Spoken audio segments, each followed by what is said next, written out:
great, it was such fun, kept us from getting burnt by the sun.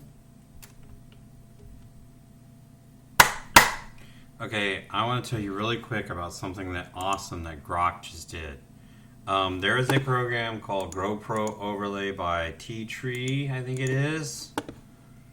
And it works pretty good, but it's hard for me to use. I have trouble with it, and I just had issues, okay? I don't want to get into all that. The biggest problem I've had with it, I have got it to work. It works great for open source maps, but the biggest problem I've had with it is that when you have like many GoPro clips, like if you have an hour, like a jog that's like 8 hours long, which is ridiculous, I know, but then you've got like a whole bunch of different GoPro clips here, and you have to consolidate all those in one before you can use the distance from the time for T dashboard overlay. You have to break them all into one solid clip, and then the distance will compute correctly.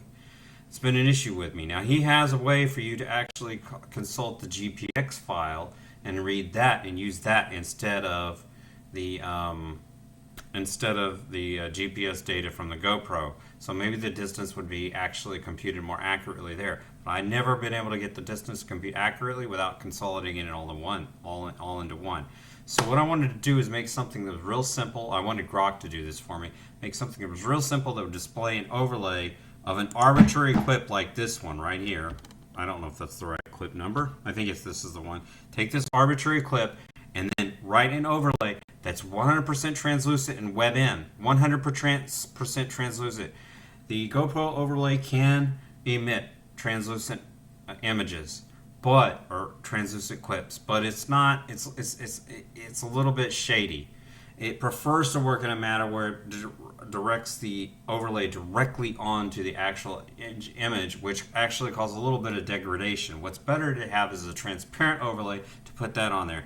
And I know Time for T will get upset for me with my criticism, and he's probably shoot me right down. I mean, he'll probably shoot me down in a heartbeat. Let's see, what's this guy's name? James Richardson. He'd probably shoot me down, and I'm probably doing something wrong, but I'm just saying I went to Grok to get this tool myself. And so this is what Grok came up with. This is his code. I need to get with him and find out what the sources are. But the Grok wrote this in like 4 hours of my prompt engineering time, and this would have taken me probably 160 hours to do, and Grok did it in like 4 hours. Now, granted I started out trying to create it in Haskell. That did not work out so well. But I did tell Grok about this, so Grok probably looked at Time for T's or James Richardson's code. I mean, he looked at a lot of different sources, but I can almost guarantee you that he probably pulled from this, okay, with some other sources. And I would like to ask him what his sources are at the end. Hopefully he will tell me. And so, or she, or whatever Grok. I mean, I don't know. I think of Grok as a guy. But anyway, so how did the conversation between me and Grok go? Oh my goodness, I lost the conversation. It's on here somewhere. So we got. Is it that one? No, it's this one. All right, it's right here. First question I asked Grok, and I actually tried to do this in real time on the fly. I tried to get you what was doing, and that did not work out so well because I just kept running into problems. Part of them were my own issues, and then some were just things that Grok did not anticipate. One thing is I had to remember how to run OBS Studio from Flatpak. That's a little bit unrelated, but I asked Grok how to do that. But then here's where the real thing comes down here is this prompt that I asked. Okay, and so I told him the odometer in Python program GoPro dashboard overlay doesn't work so great for me. I gave him the link to it. I said it resets itself whenever the GoPro restarts and transport overlays are very large. I haven't gotten around blogging about the printer. Yeah, the transparent overlays has been really large for me. But do you have time for another favor? This printer thing was something else that Grok and I were talking about. I have a GPX file for a 30-mile jog, and it was at 24 frames per second. Why did I use 24 frames per second? Because if you go any faster, then you're gonna get you're gonna really drain the battery life, and also it just, when you're jogging, it really doesn't make that much difference. A lot of times when you're doing like musical work, 60 frames per second aimed right at your face is very important, or aimed at your fingers, because it helps with the synchronization when you're playing along with an instrument. It seems to feel more immersive, more realistic. But for the jog, it doesn't. And also, I had to have image stabilization. If you do not turn image stabilization on with a GoPro, you're just like out of luck. On a jog, I mean, you're out of luck. You can get away with not using image stabilization on some bike rides, particularly if you're on paved surfaces. But you really should be using it for a jog. So I had to use image stabilization. So the content of the transport overlay would look something like this. This is what I started out with. A date, a time, and a mileage. And I said that the actual GoPro clip is at 24.98 frames per second. You can read all this probably on your own, because you can probably see it. Hopefully OBS Studio is recording it. And then I said that I will only be updating the time for the GoPro, or the time for the distance, like every couple of seconds or something, because I'm not running that fast. About every minute every minute at my pace I was jogging like 0.1 miles, or a tenth of a mile. Now I can go faster, but on this long 35-mile jog, no, I'm not going to be going like 7-8 miles an hour on a 35-mile jog. Now, on like a 2-mile jog when I was young, I could do like 10 miles an hour or even faster. And I can still do 11 miles an hour at very short distances, but it's not, I probably couldn't hold that for much more than half a mile. I could maybe hold 11 miles an hour for like half a mile. But anyways, at my current age, maybe. It's a stretch. 10 miles, I can hold, we don't want to get off onto that, but I think I can hold 10 miles an hour for like a mile and a half. No, not 10 miles, 9 miles an hour for a mile and a half now at my current age. When I was younger, I could do 2 miles at 10 miles an hour. Sorry to get off on all that, but if you have time to do this, I asked them to GoPro. I asked Grok to output this thing at 1 frame per second. 24 frames per second, but the video is actually going to be 24 frames per second, but the actual practical output, it's only going to update the time is only going to change like every second, because that's where the clock changes. So really what I could do probably is I could go back and speed this thing up drastically by talking to Grok and say, hey, can we change this to be a 3 frames per second WebM file? And that way, will that still work if I overlay it on top of my 24 frames per second GoPro video? I'm sure it will work, and it will like speed this thing up like I don't know, 3 times 7, probably like make it 7 times faster.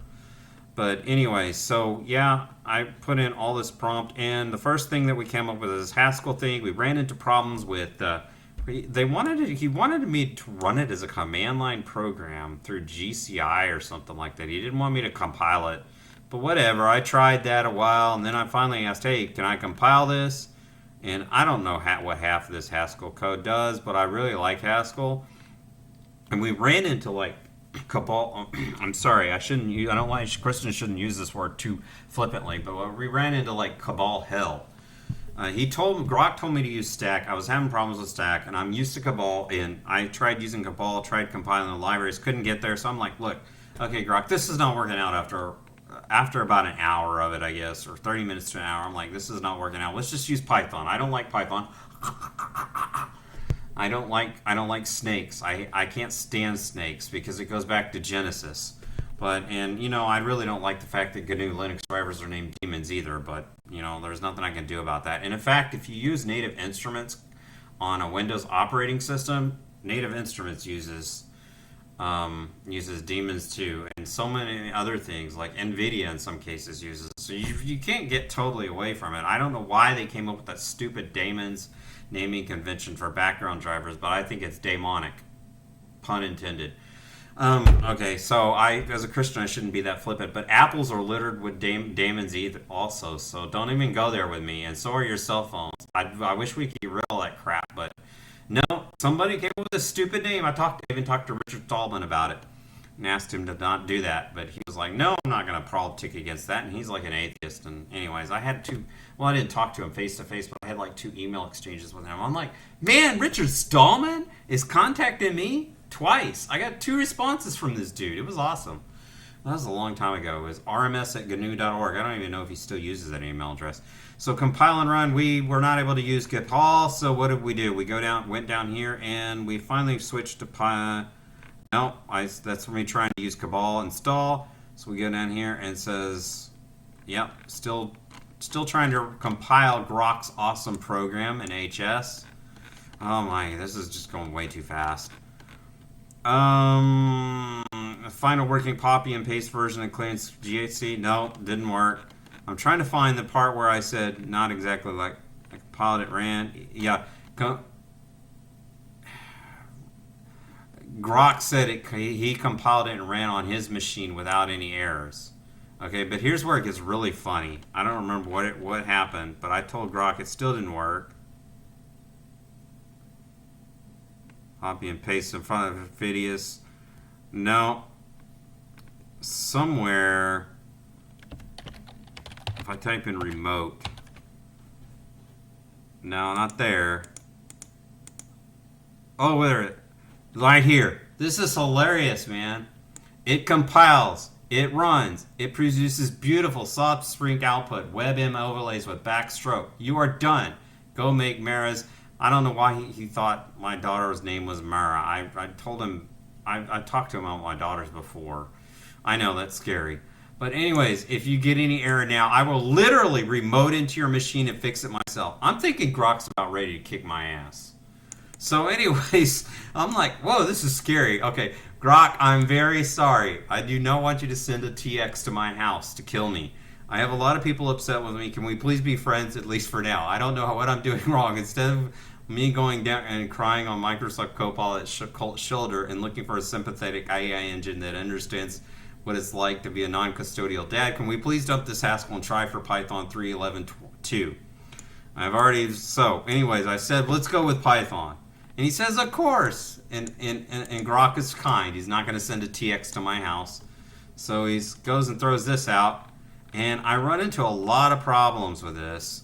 Initially, the mileage count was, the overlay worked, okay? But the mileage count was wrong. Also, I gave him a bad kind of signature for the time. I said update it every minute. Well, for this test, that's awkward. It's better to update it every second. It's easier to see the feedback. So we go down here, and we had problems with the image magic library not being found. Went back and forth with Grok a little bit about that. He finally figured out where it was. It was like an iterative process. It's like, I can't believe how amazing Grok is going through all of this. I should probably post this comment. I don't know how long it's going to be around, or Grok will keep it, but I should probably post this comment in this thread in the comments, even though it's got a little bit of personal information in there, complaining about my daughters. Anyway, but yeah, hopefully they won't get too mad at me. So he says switch to convert. Oh, everything was like great then. That's when I got the overlay. But I was so disappointed because that night I could not actually commit because the distance was 0, 0, 0, 0 the whole time. And I'm like, what the heck's going on, man? I told Grok, look, do not look at the GPS on the GoPro because it's notoriously flaky. Grok was like, you're right. Instead, try to get the time from the GoPro. Get the time, only the time data from the GoPro. Then go back into the GPX I provided you, which I re-downloaded from Garmin Connect. And I wound up sending it to Grok, the GPX of my actual jog. And Grok was like, I get it. Okay, here's where the data is.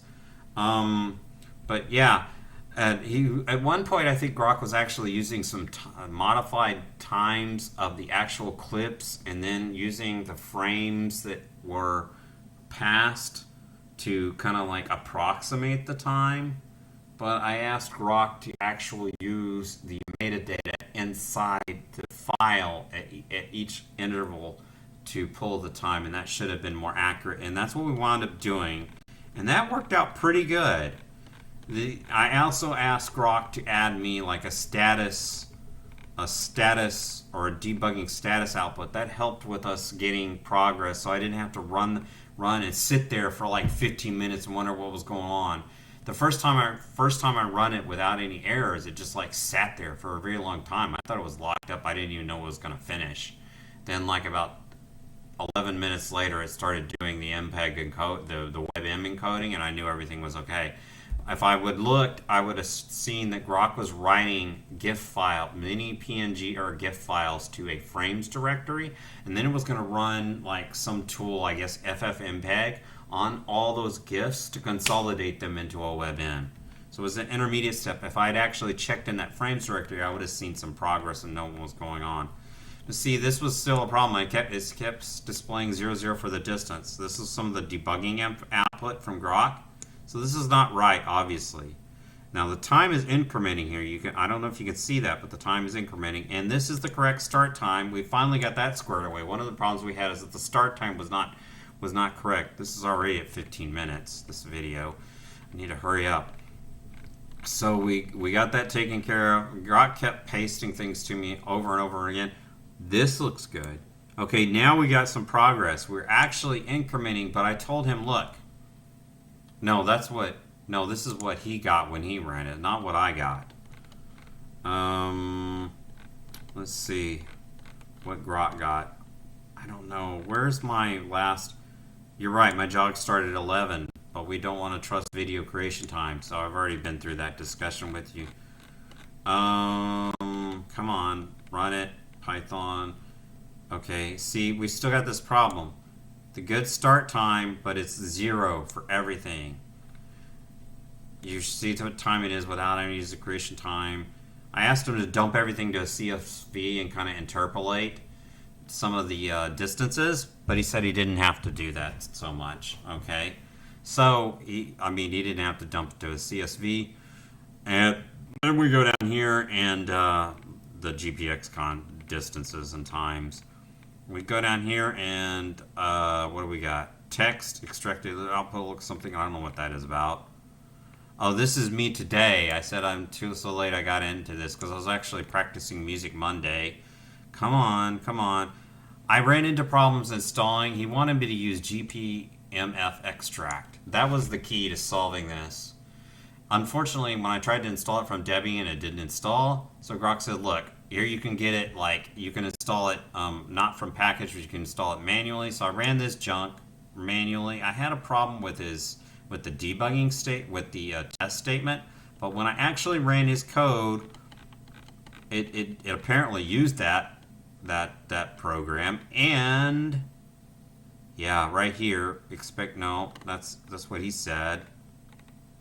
No, victory lap. No. Where is it that I actually got what I needed? I'm not seeing where No, I'm still at 0. This is weird, Grok. It's not working. Your overlay works fine, but the mileage distance is still wrong.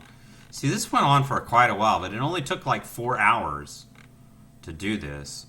I would have had a hard time. I actually suggested to Grok to actually pull the data directly from Strava and Garmin Connect through an API, but he's like, we don't need to do that. Because it's more work in a way, even if the API existed. Right here, okay, this is a bit under what I thought. Okay, apparently I was slower that day than I thought, because I went back and checked this data against Strava, and it looked correct actually. So here's what I got back. This clip was in like the middle of my ride, not at the beginning. It was like not the middle, but after a while the time had elapsed. And the key is that running this tool in this manner, if I can see it, that's not what we want. If we ran this tool just like this, Grok created this tool that will find the timestamp from this GPX file.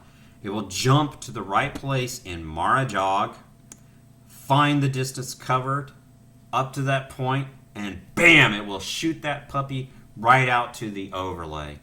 I'm like, that's so great, because the problem that I ran into the past with the James Richardson's thing is I had to bump all the clips into one. And if you've got like an 8-hour jog, That is just not that's just not manageable. Okay, it's a pain. It's a real pain. It takes a very long time. It's like an overnight process. I do not want to do that. My 35-hour jog may take me like I'm in 35 hour. No, I've never done a 35-hour jog. I did 100 miles in 24 hours a couple of weeks ago. I walked 100 miles in less than 24 hours last summer. Not a couple of weeks. Last summer. Anyways, before I started Spanish classes, I think it was. And so since I may have to break that video up into several videos because it's going to be so long, I need the ability to just take arbitrary clips, map them to the GPX file, and then create overlays for those so that I can just break this up and not have to throw everything together. But if you run it like this, it will actually go in there and seek and find the distance up to that point. This is actually accurate, okay? So, and we're done. The only thing I need to do is I need to ask Grok what the sources are. Can you tell me what sources you used to create your work of art for our YouTube viewers so I can brag on you? Hopefully he'll come up with something reasonable here in a minute. It doesn't take Grok very long to respond. Exact sources I used and didn't use, so you can actually give your proper credit. He's not using. Darn it! He's not giving me people. He's giving me tools. Darn, that's not good. No.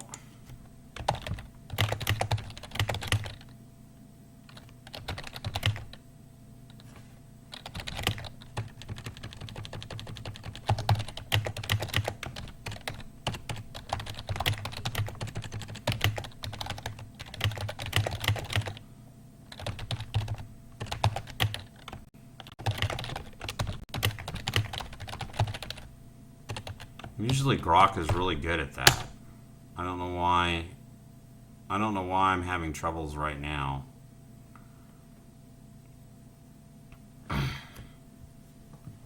Okay, paper tool fully on it. Okay, so he says he learned from Martin Redmond, Paul Irish, Juan Irina. I'm very surprised he didn't mention James Richardson. GoPro developer GPMF, right? Good. Parser, GoPro GPMF parser, GPX time, FXF tool. Yeah, this sounds fairly reasonable.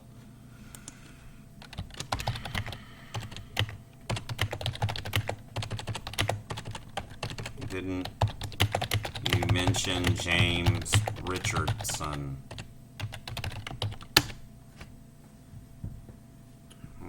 I wonder if he knows what I'm talking about.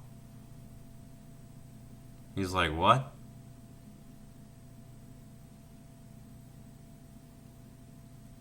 No. James Richardson of... This is a little scary right here. I don't know where the hell this code came from, to be honest, and I don't want to get sued. The presumption is that Grok trained on open source sources, but with the way Suno and Udio is going, you never know. Oh, shit. Woo!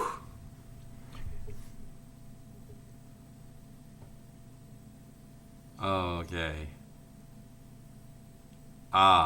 What is he going to say? You're absolutely right. I dropped the ball on crediting James Richardson. That is scary. That is really scary. I suppose if you go through this whole thread, you'll see some sources eventually. Usually he tells you what the sources are in each step. I'm not really seeing that. That's kind of weird how that conversation went. We're going to presume this is open source until I get a notification from somebody. Oh, man. I mean, the presumption is that Grok does not have the ability to break into corporate computers and steal like stuff from like GoPro and Garmin.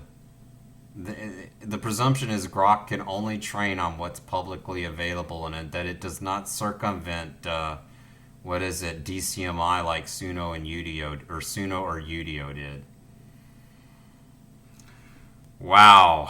Okay. So those were the sources that Grok used.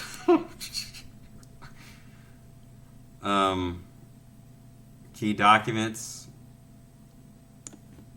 These are the documents that it says use. This is conceivable that it could have possibly used these documents to construct this code. I'm really liking it. But I want you to see what the overlay looks like. So if we want to look at the overlay, we go to Project, Add Clipper Folder. We've already added this overlay to WebM. Click OK. It says it's already added. Just forget that. Let's go find that. Where is it? Right here.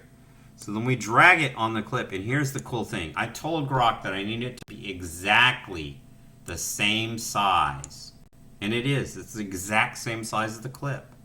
Okay, now another thing that's really great about this, if we go into that overlay, where the heck is it?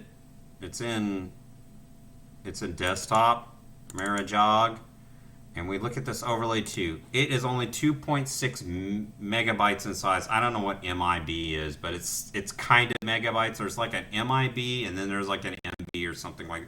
There's like millibytes and megabytes. Okay, well, there's two different types of megabytes, two different types of gigabytes, two different types of terabytes, and I always get them mixed up. One is base 10 based, and another one is logarithm based, because in computers everything is based on base 2, but for advertising purposes, these storage guys realize that it's better to advertise their advertised sizes in base 10 numbers, because it elevates the numbers and makes the drive look bigger than it really is. So that when you actually hook it up to your operating system, you're buying like this 1,000, this 1 tera something drive, and you hook it up in your operating system, and it says it's only like 900 something gigabytes, and you're like, what? Well, why is that?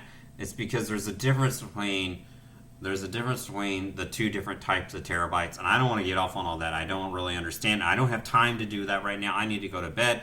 It's already almost 10:30. I got to go to work tomorrow. I'm probably going to feel like garbage. I told Grok I may not eat tomorrow evening, but I'm probably going to be like doping on caffeine tomorrow. And I need to wrap this up because you're not going to want to watch a boring, long ass video. So here we are, and we drag this on here, and this is what it looks. It's nice and small. Apparently, Grok and I have a little thing to work out. This got cut off a bit, but it's usable. I originally we had it on 2 lines. I need to scrunch it down to where it's on, I guess, so that this is not getting cut off. But if you want this to be smaller, you just drag this transform thing on here and click right there. Then you click on the clip. Whoa, crap. And then you just drag. Shit. Sorry. Excuse my language. Just drag and see, yeah, it's getting cut off. We're making it smaller. There we go. Why did that turn? Why is that twisted? This should not be at that angle. It's like that. I don't know what that's about. So anyways, we drag it and we stick it here. And one of the 2 things I asked Grok to do is I asked it to do like the text, and then I asked it to do like a border, a black border around the text. I asked it to do pink for my girls because I know they're not going to pay any attention to this post, but I'm working on another post that they may watch. Probably not, but they might. It's about my 35-mile jog, and I like to do things in pink because I think of my girls when I do pink. So anyways, this is 6, but if for some reason this gets to where it doesn't show up well, then I can do something simple here. Project, add clipper folder, and I can go, project, add title clip. And this is not a Grok thing, but it's something I can do. Where is this? Drag this. I don't know how big I need to make it. I'm just going to make it really big. Okay. I can resize it later. Okay, and then I need to put this up 1. And then I need to put this in between. This title clip in between. Oh my goodness, that is so freaking small. What the heck? I got 2 of them. Click on that. Drag it all the way over. Come on now. Okay, you see how that shows up so much more clearer? Okay, I'm not going to go through the effort of dragging this where it needs to be. But you can also see that I can adjust the transparency. I can go into that title clip and adjust the transparency as needed. In fact, I will drag it down. Okay, make it a little bit smaller. I'm going to reduce the transparency. I'm going to drag that transparency. Where's the alpha channel? I'm going to put that, well, it's not letting me do it as the way I want to do it. I'll just say 100. There. It's very translucent. Click update title.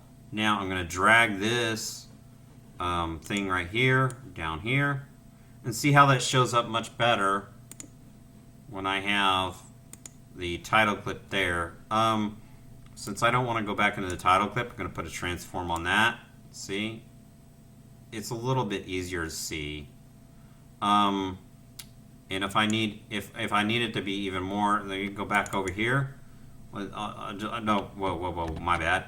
Let's go back in here. I want to show you how much difference that makes. Not that, I mean, and one of the things I can do, I can apply like a transition to fade that in and out as necessary. That I don't have to use the alpha channel here. I can actually apply a transition on the on the clip itself. See, now you can see that this makes a huge difference.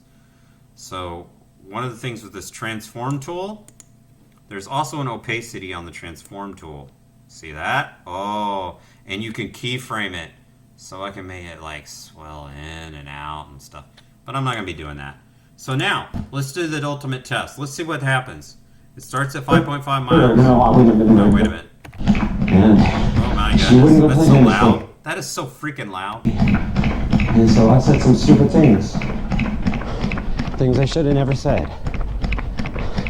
I'm probably going to start cussing her. And my mother took those personally. I'm pretty pissed off on this Wouldn't run. let Caitlin go play tennis with me because I was acting like a psychopath. Oh yeah, I was acting like a psychopath that night. And do you see right here? well, shut up, dude. If you thought the shit had hit the fan at that point, it really hit the fan about a year after she left. Okay, excuse when my I was language. nowhere around. But you can see that the time is incrementing here. And at some point here, you're going to see this go from 5.5 miles to 5.6 miles. I think this is a segment, run segment. This is going to be a little bit more smoother on the I know it's a bicycle segment, but it may be a run segment. One of the reasons why it's a little even. Battery's one of the going reasons down. why it's not so smooth here is because one, I'm in Obi's studio. I'm recording at 24 frames per second. Another reason why it's not so smooth is because my computer's actually having it run and work a bit to get all this done. Okay, so let's see, it's 5.6 now. So if we go over here and we drag this all the way, we'll see 5.6, 5.7, 5.8, 6.0, 6.1. Let's go back here. I want to show you something.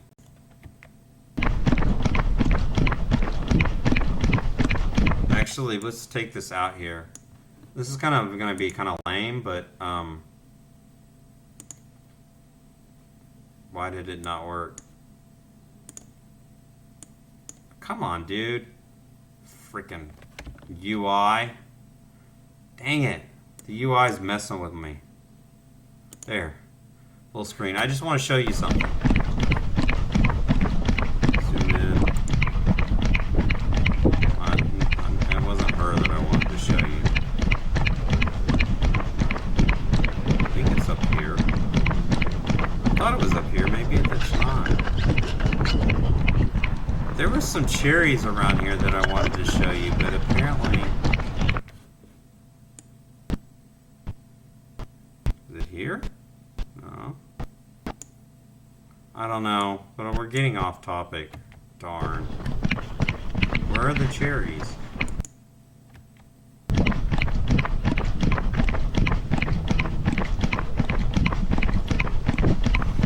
Oh, well, you'll just have to check later on one of my other videos to find the cherries. I don't know who that woman is. She just happened to be on the video, and, well, it works.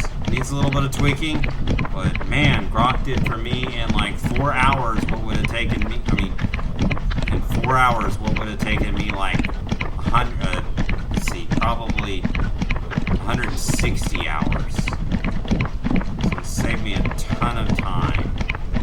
You're gonna see the cherry? No, I don't think we're gonna see the cherries. That's it. Thank you.